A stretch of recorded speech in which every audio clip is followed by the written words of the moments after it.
morning. Don't know where you are, but where I am, it's early. The world's still stretching. The coffee's hot, and the signals are already coming in. Let's take a look before the day starts making demands. This is Signal Check with Adrian North. It's Sunday morning, June 21st.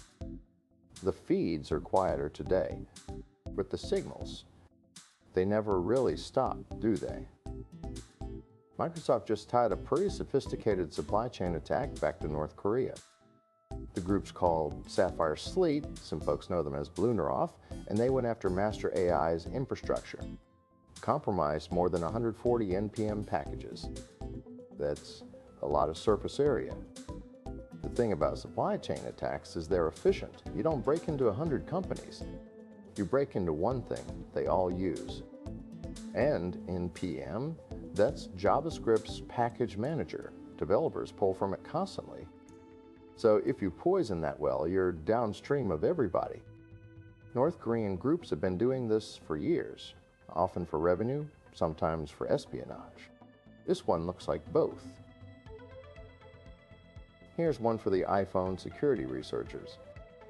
A team at Paradigm Shift just published a working exploit called Usblighter 8, and it does something Apple really doesn't want: arbitrary code execution inside the SecureROM of A12 and A13 chips. SecureROM is the boot chain, the root of trust, the thing that's supposed to be, well, secure. And it's burned into silicon, which means you can't patch it.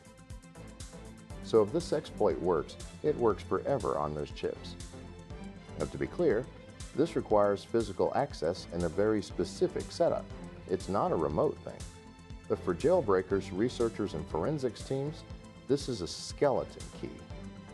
Apple moved to A14 and beyond, but there are still millions of A12 and A13 devices out there, iPhones, iPads. The trade-off with hardware security has always been this: when it's right, it's unbreakable. When it's wrong, it's unfixable. This next one is almost charming in how scrappy it is. Security folks found a junior hacker, we're talking entry-level skills here, who lost access to his command and control server. Maybe it went offline, maybe it got taken down. But instead of giving up, he pivoted, used Tailscale and SSH to keep his foothold alive. Tailscale's a mesh VPN, makes it easy to connect devices even behind NAT. SSH is just SH, Secure Shell, old reliable.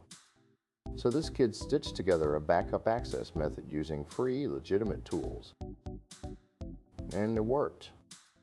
There's a lesson in here about persistence and adaptability, and also about how defense isn't just about blocking exploits.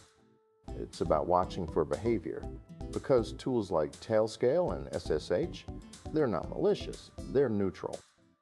It's all in how you use them. Brazil woke up to a strange alert on Friday.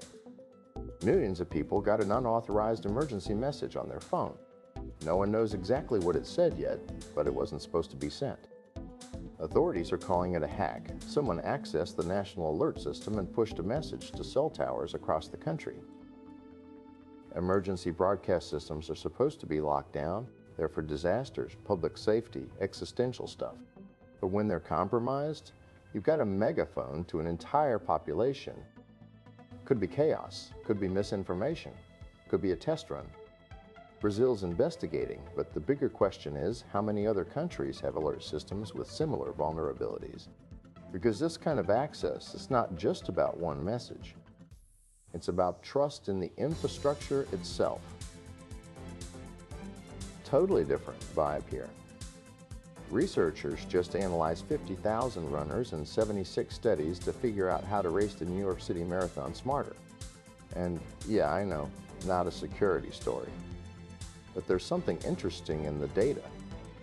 Turns out most people blow up because of pacing and logistics, not fitness. The bridges mess with your rhythm. The crowding at the start forces you to go out too slow or too fast. The weather's unpredictable.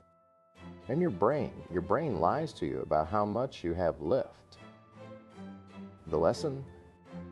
Systems and constraints matter more than raw capability. Whether you're running 26 miles or building secure infrastructure, you have to design for the mess. Because the course is never perfect. Last one. The EFF is sounding the alarm about something happening at the IETF. That's the Internet Engineering Task Force, the group that sets Internet standards. There's a push to restrict automated access to publicly available information. Crawling, scraping, the stuff that powers search engines, archives, research tools, accessibility features. Some folks want to wall that off, make it harder for bots to access public web content without permission.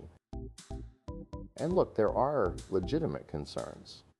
Scraping can be abused. It can overwhelm servers, steal content, train AI models in someone else's work without consent. But the EFF's point is this. The open web was built on the idea that public means public. If you put something on the internet without restrictions, anyone, human or bot, should be able to read it. Start requiring permission for automated access, and you're not just blocking bad actors. You're breaking search. You're breaking Internet Archive.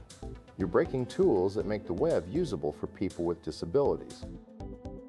It's one of those debates where both sides have a point, but the stakes are enormous. That's Signal Check for today. Close the tabs, step outside, the day's waiting. We'll talk again next time